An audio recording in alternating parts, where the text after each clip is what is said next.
Hi, I'm Tamara, and this is TELUS Talks with Tamara Taggart.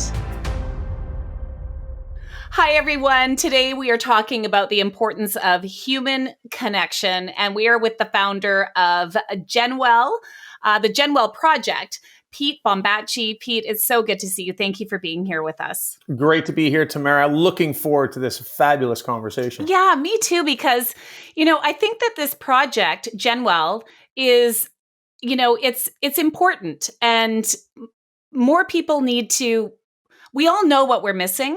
And I know you're going to speak to that. It's human connection, isn't it? This is what we're missing. Yeah, it's so interesting. I just got off the phone this morning with our in-kind research partner, IMI International, and they've done all the research throughout the course of the pandemic. And if you ask people what they're missing, it is connection with family, it's friends, it's the opportunity to have a meal, to go to a game, to go to a bar, to go to a dance party, and everything they talk about, whether it's the actual individual or the experience, it's all about people. And I don't think we ever really were conscious of how important the people were in our lives. And I think the pandemic, we launched the Genwell Project in 2016, long before a pandemic, because we could already see how we were being disconnected as a society. And the pandemic has really just awoken all of us so quickly to how much we need each other, whether that's family, friends, neighbors, colleagues, or even the strangers that we see when we're passing by in the street.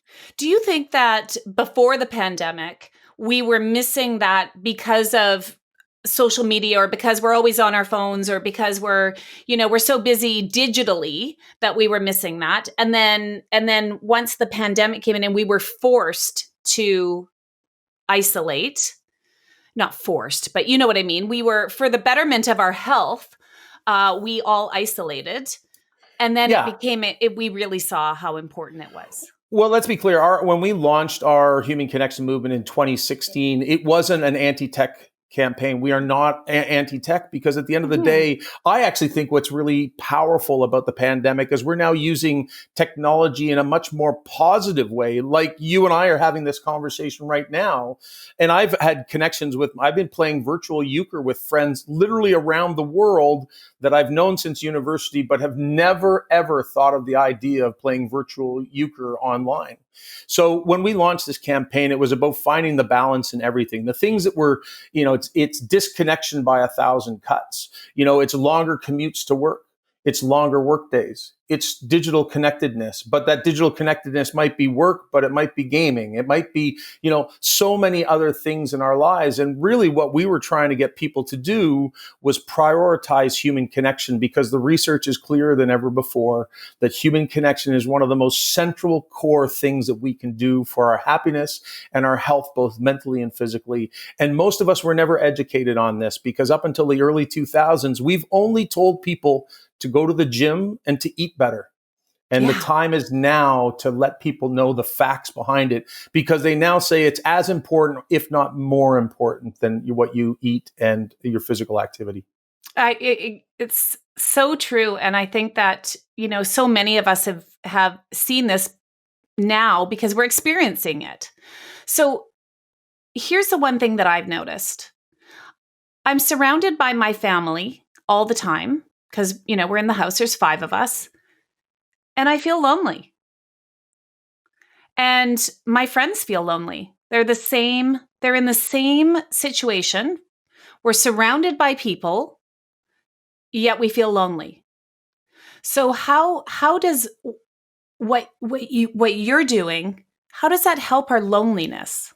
So first off, I want to say thank you for being so vulnerable, for being willing to say that you feel lonely, because many of us, even up and before the pandemic, were unwilling to acknowledge that we felt, and lonely may not even be the end result. Maybe it's just feeling disconnected because of the busy world that we're in. However we want to articulate it, the important thing is that we acknowledge, hey, we're living in the most fast-paced, distracted, and pressure-filled world in history. But what I think the pandemic has done in awakening us all is that everybody can feel just a little more of what it might be like to be alone and disconnected. And to your second point about why, I've got 5 people around me. How could I feel lonely? How could I feel disconnected when I got people around me? Well, what the research shows is that the things that make us happy and healthy when it comes to human connection are not just the tight bonds that we have with our close-knit family. It is those what I refer to as casual collisions. It's your long lost friend, but it is also the barista and the postman and the wave to the neighbor and to your colleagues at the office. The number of people that have said to me, and it'll be interesting to see what happens in the workplace, because I think there will be a push to come back in some way, shape, or form. But the number of people who said they miss the water cooler, the coffee machine, the lunchroom, the beanbag chairs, and I jokingly say that because it is about those places where we came together. The walk down to the local coffee shop with a colleague to say, hey, you want to go grab a coffee? And it's those casual conversations that fill our day and make us feel like we belong and that we're not in this world alone. And I think right now we've grown that sense of isolation, disconnection naturally. And now we're starting to really recognize, holy cow, I really do need all those people that I see every day in my life. And let's also understand introverts, extroverts. For introverts, they need human connection as much as extroverts. They just may not need it as much. So I've spoken to a lot of introverts who've said, I'm craving human connection because it's been taken away from me. So we're all truly all in this together. We're experiencing it differently. But I think the real powerful thing is recognizing, hey, we don't thrive. We are tribal as human beings. We need each other. And I think this is really awakening us to how much we need our friends, our family, our neighbors, and even our colleagues when we get to the workplace. Mm-hmm. So if somebody's, listening right now and they're thinking, yeah, I feel all of these things. And I know from in my circle of friends that everyone's feeling this way. What is it that you do? What is it that, like, why should I be interested in what you do? And what would it do for me? Not me, Tamara, but you know what I mean? Like in general, like why would somebody want to join in? Well, let me say this, Tamara. If you don't listen to this conversation today and take action, then I've failed. Because I'll tell you, there's 2 things that we are. And first off is, as I mentioned earlier, we have a society that has never been educated on the importance of human connection. So the first thing we are, and if we're looking at behavior change, the first part of behavior change is giving people the information so that they can actually make a choice to say, whoa, that's interesting. I didn't know that. And when I do a lot of speaking in corporations and community groups and other organizations in order to share the message, the facts are now literally off the charts. Human connection is the single largest indicator of happiness in our lives. That's out of a Harvard study, 80 years in the making, Dr. Robert Waldinger. Reduces anxiety and depression. Don't know if you've seen, but that's skyrocketing not only in COVID, but pre-COVID.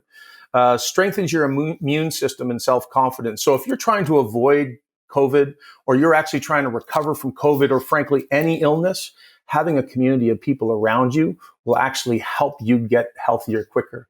It increases empathy, compassion, and resilience. Well, I would say empathy and compassion is something that we truly need more of in the world. And you and I were having a little chat about US politics before. What we see is the fragmentation of the world. And what we need to understand is that for me to actually care about somebody else, it is much easier to do when I actually know you and I understand you and I understand the challenges that you face, because that way I can create empathy, or I can actually consider, hey, how can I actually help Tamara? So many benefits come. And here's the last big one, is that it increases your chances of living longer by up to 50%. But how crazy is this, Tamara? None of us know this information. And Harvard, even 4 weeks ago, out of the Massachusetts General Hospital, the single largest preventative action that you and I can take to avoid depression is spending time with other people. Another study 2 weeks ago out of Ireland, direct correlation between isolation, loneliness, and type 2 diabetes. A lot of people think of human connection as a mental health tool. The reality is it is a mental and physical health tool. And what the Genwell Project's real focus is on is let's stop waiting until people are sick before we actually try to support them through human connection, both in the crisis and recovery. But let's get people to understand the information so we can take proactive steps to stay healthy, whether that's in the workplace, educating our employees about the importance of human connection, not only for the success of the business, but also when they go home, in their house, in their street, in the community.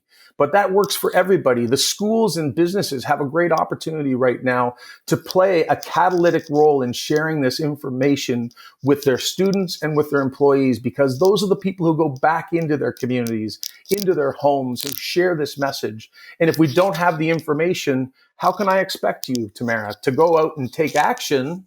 But now I even saw you when I said increases your chances of living longer by 50%, and you went, oh, wow, I didn't know that.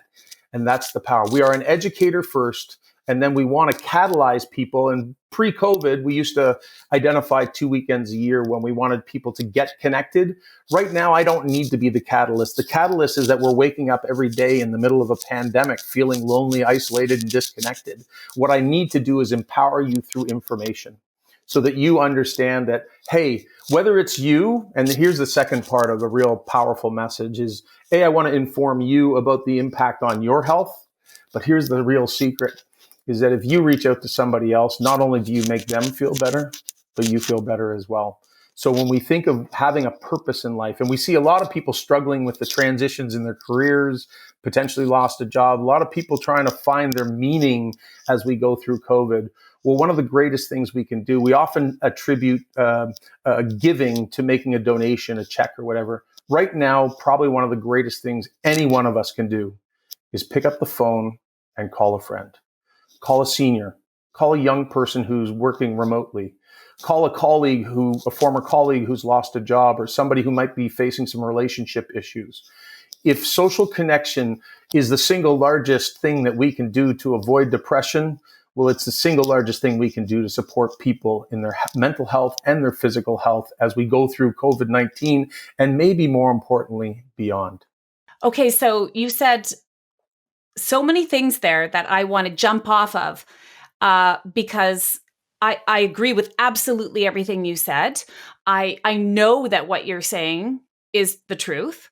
And it reminds me of something from my past working in news, where, we would do stories and they would make me upset because people wouldn't respond to them. And I always felt like, and maybe you'll understand this, we can never create change in our community unless we get enough people to care. And people can't care unless they know what your story is. So, for example, we have an opioid crisis in this country. And,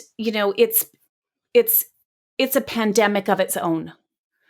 And these are people that are dying every day, more people than COVID-19, way more people. And they're just numbers. If we know who the stories of the people who are dying, we would create change a lot faster. That's my belief. And because we're not connecting as human beings to who these people are that are dying. These are, brothers, sisters, mothers, fathers, these are real people. Do you agree with that? Or am I off base here? Oh, Tamara, I couldn't more agree with you. When we talk about human connection, we often talk about health, right? Because that's the most fundamental need. If we don't have our mental and physical health, most of us actually, we have nothing else. But, somebody once said that, the Genwell Project is the perfect antidote to political polarization.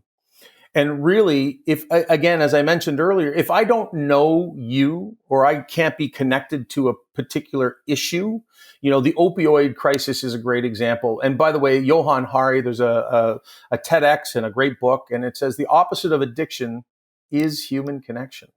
It's not lack of addiction. It's not sobriety.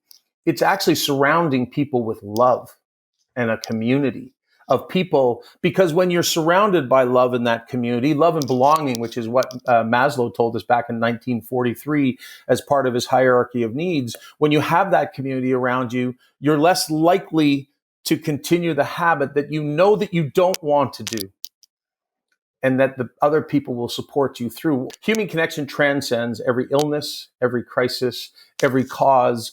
it doesn't matter what you're facing. If you face it with other people, part of the inspiration behind the Genwell Project, my mom grew up in the Second World War in Northern Ireland. And in that time when they were, facing the challenges of an enemy, and whether it was bombs or troops or whatever the case may be, what they did was they came together as a community. They recognized that through times of strife and struggle, the way, whether it was childcare, whether it was food, whether it was, all the different things that we need to survive as people and as families, they were able to achieve it through those challenging times because they came together. And I think we're at a tipping point right now, and the pandemic has just magnified it 100-fold, that we were already in a crisis of many different dimensions. And now I think there's a real opportunity coming out of this to say, hey, I do need to, 50% of Canadians don't know their next door neighbor's name. I'll bet you more people do now, because in times of crisis, it's often not your friend that lives on the other side of the country or the other side of the world that you can Zoom with when you need groceries, when you need help, when you need something. But maybe we've had an opportunity to bridge some of the gaps that were there before, because we recognize that we need each other more than ever. Again, you said so many things there that are really resonating. And, it's, what I find interesting is so many people are working from home now. And, there's pluses to that. And there's a lot of, negative things about that too. And I think we're starting to see that. We're, 8 months into this, and it's pretty intense. I want to know if you have any research or opinions on this. It seems like there's anger. There's and I don't know if it's just on social media or if it's in general, but I don't think it's just on social media, because I see, rallies happening. I see where there's just anger about what's happening, like we're not doing enough, or people are sick and tired of this. And so let's just get on with life and all those sorts of things. How do we connect as humans if there's this underlying anger, or is it just anxiety? It's so interesting because, as you said, anger, what came to my mind is fear. And it's the fear. And I think, this is a challenge for many people, is to recognize that the world that we were living, we have, and when I do speaking, here's my story. We've lived in the greatest growth era in the history of the world for the last 50 or 60 years. We have been given every beautiful thing. We traveled the world. We had what we want: bigger houses, taller fences. We built all this stuff around us, and now we're waking up in the most isolated, disconnected. We've built physical walls and emotional walls around each other. And now we're fearing that we're losing what we have become accustomed to, what our expectations are. And so you're right, because we haven't created the human connection. What do we do when I don't know you on the other side of the fence? What is the likelihood when I'm under pressure? We tend to run away from fear more than we go towards the solution. So the first reaction is to, fight. It's the fight or flight. We would rather, we think the best reaction is to fight, because, and the other thing is, we have some political leaders who are pointing and saying that's the villain. That's the negative. That's the person you should be fighting against. And I think the reality is, and we need to recognize, we got to where we are over decades. The Human Connection Movement, the Genwell Project, wants to start the conversation. If I can get you to educate, if I can get you to reach out to a neighbor that you've never reached out before, or to talk to somebody on the street when you normally wouldn't talk, if I can get you to spend 10 more minutes with your head up from your phone instead of, whether it's on the subway or standing here or wherever you are, the reality is we need to start building those bridges, because in the long run, we can start overcoming some of that fear, some of that concern, some of that anger that I think you're referencing, because it is about building that connection and that understanding for one another, and recognizing that rising tides do float all boats, and that together we will get through this and we will move forward. But if we continue to create these walls, both emotionally and physically, that we are bound to continue to have some of the struggles that we're facing now. Yeah, absolutely. Before I get into the last little bit with you, Pete, I wanted to mention that at TELUS, they believe that doing well in business and doing good in our communities go hand in hand. And you have chosen a charity. It's the Frame Foundation, the Genwell Project. So on behalf of TELUS, the TELUS Talks podcast, we will be giving $500 to the Frame Foundation. Oh my God, For that's you. so amazing. Thank you so Well, much, Tamara. And thank you to TELUS yes. because, they are a leader in the community. And this is about community. This is about building bridges and making stronger communities. And I hope that this is just the start of more conversations like this at TELUS internally and with their consumer, because we all win when we get more time with other people. I think so too. And it's so much of what you're talking about feels grassroots to me almost. You know what I mean? It's like talk to your neighbor, talk to this. And when you were talking about building higher fences and stuff, I thought, oh my gosh, when we moved into this house, the first thing we did, I put in a hedge.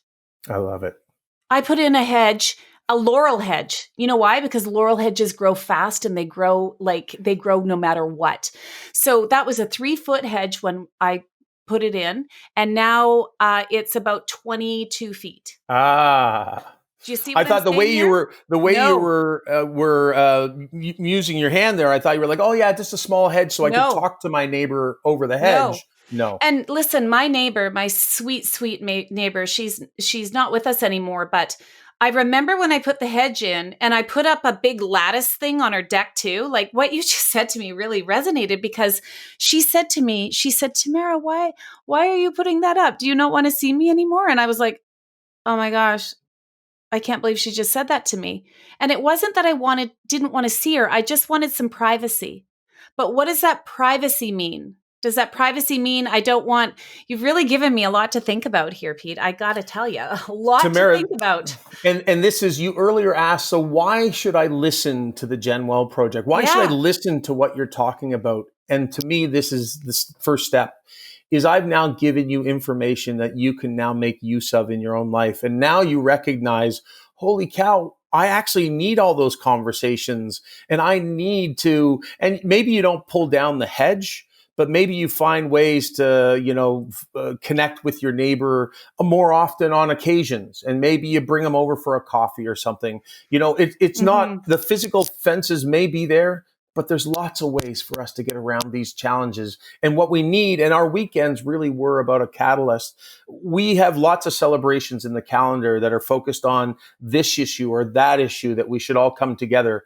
We want to celebrate human connection. We want to focus on the positive and the action of saying, hey, we're going to get together this weekend, not because I'm old, not because I've got this issue or that issue. We want to get people connected because they're celebrating human connection. Because, we always have celebrations of life after people die. Doesn't that seem a little backwards? Yeah. 100%. So that's what the Genwell Project is trying to do. That's amazing. I will say, they do call me the neighborhood watch here. I know who everybody is, what their job is. When I know everything about everybody, and I do talk to everybody. I don't want to make it seem like I'm putting up, I live in a fortress. I don't, because I'm a chatter, and I like to chat, and I like to do all of that. But you've really highlighted some things that we all do that we don't even know we're doing, that are small things, like I said, grassroots things, that just do that human connection. And I hope, Tamara, that you now recognize how important your role is as a human being on your street. By being the connector, by being the person who talks to everybody and introduces, when you come and somebody's walking by and you go, oh, Steve, do you know Susie? And in most cases, Susie goes, no, where do you live? And you're like, I live 3 doors from you. And you go, you mean you two have never talked to each other? You are a catalyst. You are an ambassador for the Genwell Project now. You are officially granted that title, because at the end of the day, every person who takes people on a street and in a community and says, hey, do you guys know each other? Maybe we can find a commonality. Maybe we can find a mutual interest, or maybe we can have a coffee together and chat about what our passions are, because that's how we build bonds. And, we were talking to the mayor of Toronto, and he said, look, Pete, at the end of the day, the governments, and this is pre-COVID, the governments don't have the money to fund all these different programs and different things. We are running out of money, and this is pre-COVID. So having a movement that helps educate and inspire people to take action on their own street, in their own home, and in their own community is the only solution moving forward.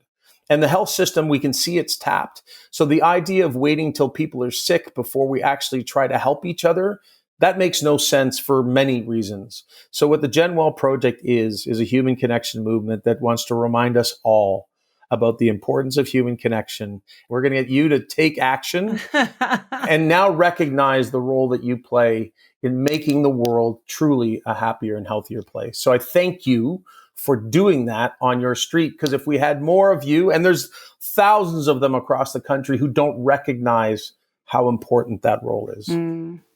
I can't thank you enough, Pete. This has been a great conversation. Truly, truly a great conversation, and really important, an important reminder of, little things that we can do to stay connected through this really trying time. Thank you for your time. Thank you for the opportunity to share the message. And I will say virtual connections right now in the middle of this pandemic are a great way to supplement those relationships that we will get back to soon enough. Mm-hmm. Thank you, Tamara. No, thank you. And you can find out more information about the GenWell Project by going to the website. It's genwellproject.org. That's GenWell project.org, or by following the movement on Facebook at the GenWell Project, or on Twitter and Instagram at GenWell Project. Pete, you're amazing. Thank you for doing what you do. I appreciate it. Thanks, Tamara. Great to meet you. Thanks for listening to another episode of TELUS Talks with Tamara Taggart. Be sure to subscribe so you can join us every Tuesday for another conversation. You can also check out our website, telus.com/podcast, and subscribe to our YouTube channel at TELUS Talks.